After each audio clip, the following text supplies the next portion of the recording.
le comte de Monte Cristo par Alexandre Dumas. Chapitre 88. L'insulte. À la porte du banquier, Beauchamp arrêta Morcerf.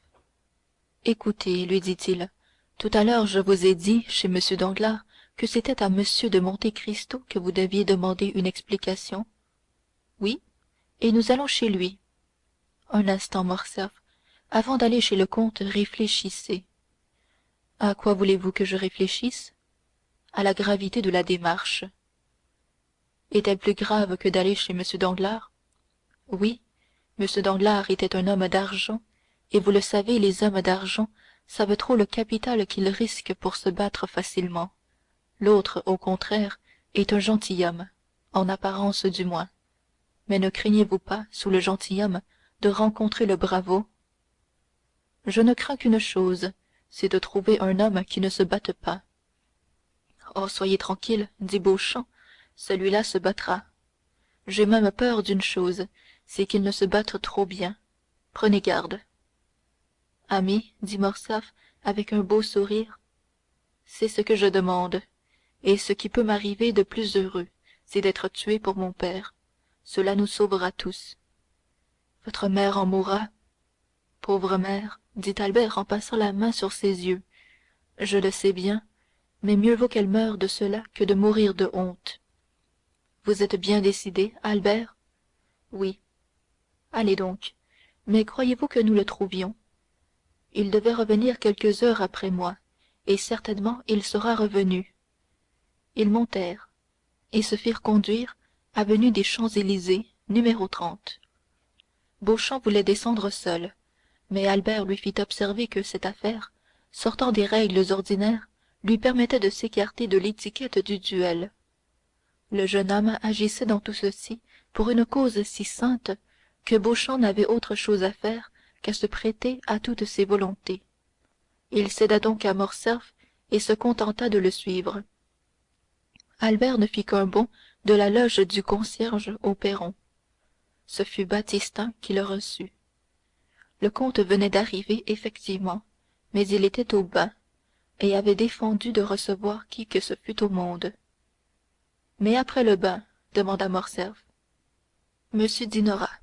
Et après dîner? Monsieur dormira 1 heure. Ensuite?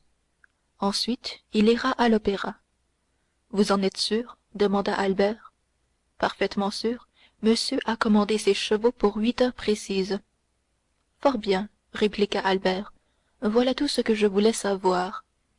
Puis, se retournant vers Beauchamp, si vous avez quelque chose à faire, Beauchamp, faites-le tout de suite. Si vous avez rendez-vous ce soir, remettez-le à demain. Vous comprenez que je compte sur vous pour aller à l'opéra.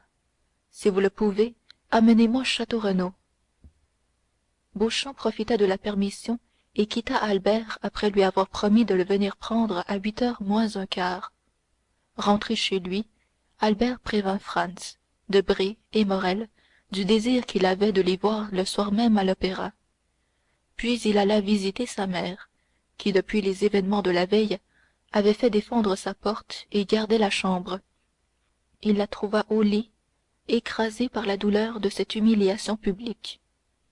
La vue d'Albert produisit sur Mercédès l'effet qu'on pouvait attendre. Elle serra la main de son fils et éclata en sanglots. Cependant ses larmes la soulagèrent. Albert demeura un instant debout et muet près du visage de sa mère. On voyait à sa mine pâle et à ses sourcils froncés que sa résolution de vengeance s'émoussait de plus en plus dans son cœur. Ma mère, demanda Albert, est-ce que vous connaissez quelque ennemi à M. de Morcerf? Mercédès tressaillit. Elle avait remarqué que le jeune homme n'avait pas dit à mon père. Mon ami, dit-elle, les gens dans la position du comte ont beaucoup d'ennemis qu'ils ne connaissent point. D'ailleurs, les ennemis qu'on connaît ne sont point, vous le savez, les plus dangereux. Oui, je sais cela. Aussi j'en appelle à toute votre perspicacité, ma mère. Vous êtes une femme si supérieure que rien ne vous échappe, à vous. Pourquoi me dites-vous cela? Parce que vous aviez remarqué, par exemple, que le soir du bal que nous avons donné, M. de Monte Cristo n'avait rien voulu prendre chez nous. Mercédès se soulevant toute tremblante sur son bras brûlé par la fièvre. Monsieur de Monte Cristo s'écria-t-elle, et quel rapport cela aurait-il avec la question que vous me faites? Vous le savez, ma mère, monsieur de Monte Cristo est presque un homme d'Orient, et les Orientaux, pour conserver toute liberté de vengeance, ne mangent ni ne boivent jamais chez leurs ennemis. Monsieur de Monte Cristo notre ennemi, dites-vous, Albert? Reprit Mercédès, en redevenant plus pâle que le drap qui la couvrait. Qui vous a dit cela? Pourquoi? Vous êtes fou, Albert. Monsieur de Monte Cristo n'a eu pour nous que des politesses. Monsieur de Monte Cristo vous a sauvé la vie. C'est vous-même qui nous l'avez présenté. Oh, je vous en prie, mon fils, si vous aviez une pareille idée, écartez-la. Si j'ai une recommandation à vous faire, je dirai plus, si j'ai une prière à vous adresser, tenez-vous bien avec lui. Ma mère, répliqua le jeune homme avec un sombre regard, vous avez vos raisons pour me dire de ménager cet homme. Moi, s'écria Mercédès, rougissant avec la même rapidité qu'elle avait pâli, et redevenant presque aussitôt plus pâle encore qu'auparavant. Oui, sans doute. Et cette raison, n'est-ce pas, reprit Albert, et que cet homme ne peut nous faire du mal. Mercédès frissonna, et attachant sur son fils un regard scrutateur, vous me parlez étrangement, dit-elle à Albert, et vous avez de singulières préventions, ce me semble. Que vous a donc fait le comte? Il y a 3 jours, vous étiez avec lui en Normandie. Il y a 3 jours, je le regardais, et vous le regardiez vous-même comme votre meilleur ami. Un sourire ironique effleura les lèvres d'Albert. Mercédès vit ce sourire, et avec son double instinct de femme et de mère, elle devina tout. Mais prudente et forte, elle cacha son trouble et ses frémissements. Albert laissa tomber la conversation. Au bout d'un instant, la comtesse la renoua. Vous veniez me demander comment j'allais, dit-elle. Je vous répondrai franchement, mon ami, que je ne me sens pas bien. Vous devriez vous installer ici, Albert. Vous me tiendriez compagnie. J'ai besoin de n'être pas seul. Ma mère, dit le jeune homme, je serai à vos ordres, et vous savez avec quel bonheur si une affaire pressée et importante ne me forçait à vous quitter toute la soirée. Ah, fort bien, répondit Mercédès avec un soupir. Allez, Albert, je ne veux point vous rendre esclave de votre piété filiale. Albert fit semblant de ne point entendre, salua sa mère et sortit. À peine le jeune homme eut-il refermé la porte que Mercédès fit appeler un domestique de confiance et lui ordonna de suivre Albert partout où il irait dans la soirée et de lui en venir rendre compte à l'instant même. Puis elle sonna sa femme de chambre et, si faible qu'elle fût, se fit habiller pour être prête à tout événement. La mission donnée au laquais n'était pas difficile à exécuter. Albert rentra chez lui et s'habilla avec une sorte de recherche sévère. À 8 heures moins 10 minutes, Beauchamp arriva. Il avait vu Château Renaud, lequel avait promis de se trouver à l'orchestre avant le lever du rideau. Tous deux montèrent dans le coupé d'Albert qui, n'ayant aucune raison de cacher où il allait, dit tout haut, à l'opéra. Dans son impatience, il avait devancé le lever du rideau. Château Renaud était à sa stalle. Prévenu de tout par Beauchamp, Albert n'avait aucune explication à lui donner. La conduite de ce fils cherchant à venger son père était si simple que Château Renaud ne tenta en rien de le dissuader, et se contenta de lui renouveler l'assurance qu'il était à sa disposition. Debray n'était pas encore arrivé, mais Albert savait qu'il manquait rarement une représentation de l'opéra. Albert erra dans le théâtre jusqu'au lever du rideau. Il espérait rencontrer Monte Cristo, soit dans le couloir, soit dans l'escalier. La sonnette l'appela à sa place, et il vint s'asseoir à l'orchestre entre Château Renaud et Beauchamp. Mais ses yeux ne quittaient pas cette loge d'entre-colonnes qui, pendant tout le premier acte, semblait s'obstiner à rester fermée. Enfin Albert, pour la 100e fois, interrogea sa montre, Au commencement du deuxième acte, la porte de sa loge s'ouvrit, et Monte Cristo, vêtu de noir, entra et s'appuya à la rampe pour regarder dans la salle. Morrel le suivait, cherchant des yeux sa sœur et son beau-frère. Il les aperçut dans une loge du second rang et leur fit signe. Le comte, en jetant son coup d'œil circulaire dans la salle, aperçut une tête pâle et des yeux étincelants qui semblaient attirer avidement ses regards. Il reconnut bien Albert, mais l'expression qu'il remarqua sur ce visage bouleversé lui conseilla sans doute de ne point l'avoir remarqué. Sans faire donc aucun mouvement qui décelât sa pensée, il s'assit, tira sa jumelle de son étui et lorgna d'un autre côté. Mais sans paraître voir Albert, le comte ne le perdait pas de vue, et lorsque la toile tomba sur la fin du second acte, son coup d'œil infaillible et sûr suivit le jeune homme sortant de l'orchestre et accompagné de ses deux amis. Puis, la même tête reparut au carreau d'une première loge, en face de la sienne. Le comte sentait venir à lui la tempête, et lorsqu'il entendit la clef tourner dans la serrure de sa loge, quoiqu'il parlât en ce moment même à Morrel, avec son visage le plus riant, le comte savait à quoi s'en tenir, et il s'était préparé à tout. La porte s'ouvrit. Seulement alors, Monte Cristo se retourna et aperçut Albert, livide et tremblant. Derrière lui étaient Beauchamp et Château Renaud. Tiens, s'écria-t-il avec cette bienveillante politesse qui distinguait d'habitude son salut des banales civilités du monde. Voilà mon cavalier arrivé au but. Bonsoir, monsieur de Morcerf. Et le visage de cet homme, si singulièrement maître de lui-même, exprimait la plus parfaite cordialité. Morrel alors se rappela seulement la lettre qu'il avait reçue du vicomte, et dans laquelle, sans aucune explication, celui-ci le priait de se trouver à l'opéra, et il comprit qu'il allait se passer quelque chose de terrible. Nous ne venons point ici pour échanger d'hypocrites politesses ou de faux semblants d'amitié, dit le jeune homme. Nous venons vous demander une explication, monsieur le comte. La voix tremblante du jeune homme avait peine à passer entre ses dents serrées.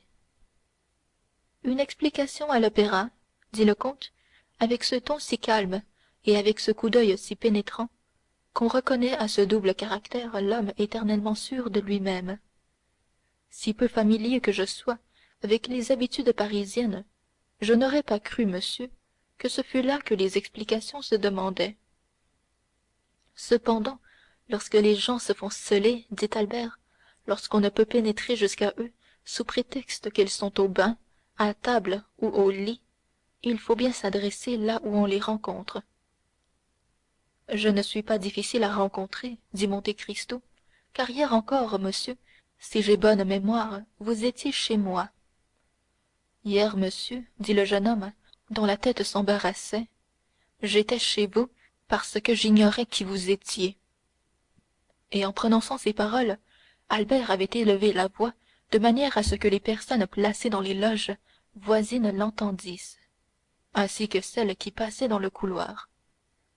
Aussi les personnes des loges se retournèrent-elles, et celles du couloir s'arrêtèrent-elles derrière Beauchamp et Château Renaud au bruit de cette altercation. D'où sortez-vous donc, monsieur dit Monte Cristo sans la moindre émotion apparente. Vous ne semblez pas jouir de votre bon sens. Pourvu que je comprenne vos perfidies, monsieur, et que je parvienne à vous faire comprendre que je veux m'en venger, je serai toujours assez raisonnable, dit Albert furieux. Monsieur, je ne vous comprends point, répliqua Monte Cristo. Et quand même je vous comprendrais, vous n'en parleriez encore que trop haut. Je suis ici chez moi, monsieur, et moi seul ai le droit d'y élever la voix au-dessus des autres. Sortez, monsieur. Et Monte Cristo montra la porte à Albert avec un geste admirable de commandement. Ah, je vous en ferai bien sortir de chez vous, reprit Albert, en froissant dans ses mains convulsives son gant, que le comte ne perdait pas de vue. Bien, bien, dit flegmatiquement Monte Cristo. Vous me cherchez querelle, monsieur, je vois cela. mais un conseil, vicomte, et retenez-le bien. C'est une coutume mauvaise que de faire du bruit en provoquant. Le bruit ne va pas à tout le monde, monsieur de Morcerf. À ce nom, un murmure d'étonnement passa comme un frisson parmi les auditeurs de cette scène. Depuis la veille, le nom de Morcerf était dans toutes les bouches. Albert, mieux que tous, et le premier de tous, comprit l'allusion, et fit un geste pour lancer son gant au visage du comte. Mais Morrel lui saisit le poignet, tandis que Beauchamp et Château Renaud, craignant que la scène ne dépassât la limite d'une provocation, le retenaient par derrière. Mais Monte Cristo, sans se lever, en inclinant sa chaise, étendit la main seulement, et saisissant entre les doigts crispés du jeune homme le gant humide et écrasé, monsieur, dit-il avec un accent terrible, je tiens votre gant pour jeter, et je vous l'enverrai rouler autour d'une balle. Maintenant, sortez de chez moi, ou j'appelle mes domestiques, et je vous fais jeter à la porte. Ivre, effaré, les yeux sanglants, Albert fit 2 pas en arrière. Morrel en profita pour refermer la porte. Monte Cristo reprit sa jumelle et se remit à lorgner, comme si rien d'extraordinaire ne venait de se passer. Cet homme avait un cœur de bronze et un visage de marbre. Morrel se pencha à son oreille. Que lui avez-vous fait dit-il. Moi? Rien, personnellement du moins, dit Monte Cristo. Cependant cette scène étrange doit avoir une cause. L'aventure du comte de Morcerf exaspère le malheureux jeune homme. Y êtes-vous pour quelque chose? C'est par Haydée que la chambre a été instruite de la trahison de son père. En effet, dit Morrel, on m'a dit, mais je n'avais pas voulu le croire, que cette esclave grecque que j'ai vue avec vous ici, dans cette loge même, était la fille d'Ali-Pacha. C'est la vérité, cependant. Oh mon Dieu, dit Morrel, je comprends tout alors, et cette scène était préméditée. Comment cela? Oui, Albert m'a écrit de me trouver ce soir à l'opéra. C'était pour me rendre témoin de l'insulte qu'il voulait vous faire. Probablement, dit Monte Cristo, avec son imperturbable tranquillité. Mais que ferez-vous de lui? De qui? D'Albert? D'Albert? Reprit Monte Cristo du même ton. Ce que j'en ferai, Maximilien? Aussi vrai que vous êtes ici et que je vous serre la main, je le tuerai demain avant 10 heures du matin. Voilà ce que j'en ferai. Morrel à son tour prit la main de Monte Cristo dans les 2 siennes, et il frémit en sentant cette main froide et calme. Ah, comte, dit-il, son père l'aime tant. Ne me dites pas ces choses-là, s'écria Monte Cristo avec le premier mouvement de colère qu'il eût paru éprouver. Je le ferai souffrir. Morrel, stupéfait, laissa tomber la main de Monte Cristo. Comte, comte, dit-il. Cher Maximilien, interrompit le comte, écoutez de quelle adorable façon Dupré chante cette phrase. Ô Mathilde, idole de mon âme. Tenez, j'ai deviné le premier Dupré à Naples, et je l'ai applaudi le premier. Bravo, bravo. Morrel comprit qu'il n'y avait plus rien à dire, et il attendit. La toile, qui s'était levée à la fin de la scène d'Albert, retomba presque aussitôt. On frappa à la porte. Entrez, dit Monte Cristo, sans que sa voix décelât la moindre émotion. Beauchamp parut. Bonsoir, monsieur Beauchamp, dit Monte Cristo, comme s'il voyait le journaliste pour la première fois de la soirée. Asseyez-vous donc. Beauchamp salua, entra et s'assit. Monsieur, dit-il à Monte Cristo, j'accompagnais tout à l'heure, comme vous avez pu le voir, monsieur de Morcerf. Ce qui veut dire, reprit Monte Cristo en riant, que vous venez probablement de dîner ensemble. Je suis heureux de voir, monsieur Beauchamp, que vous êtes plus sobre que lui. Monsieur, dit Beauchamp, Albert a eu, j'en conviens, le tort de s'emporter, et je viens pour mon propre compte vous faire des excuses.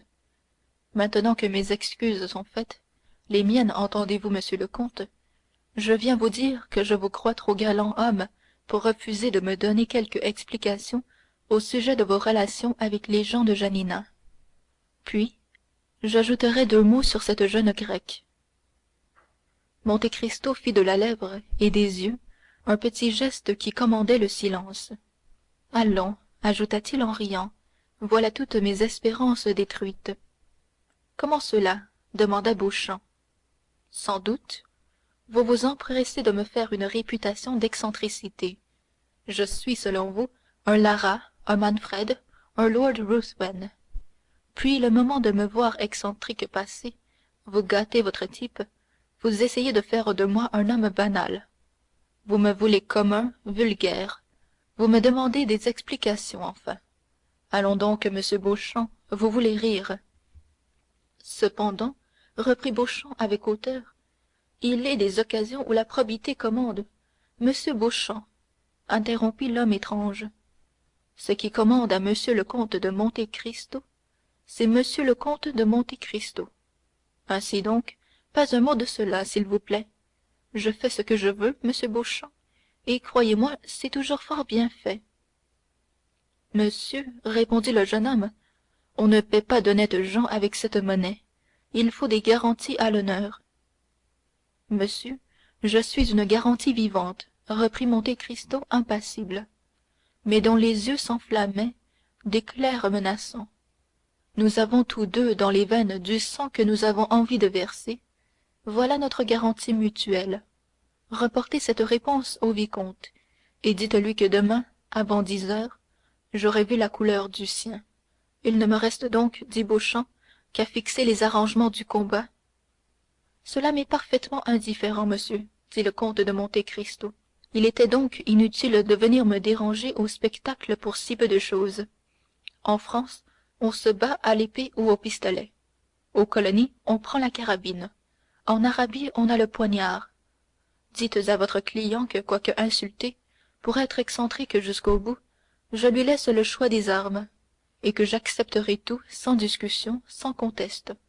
Tout, entendez-vous bien, tout, même le combat par voie du sort, ce qui est toujours stupide. Mais moi, c'est autre chose. Je suis sûr de gagner.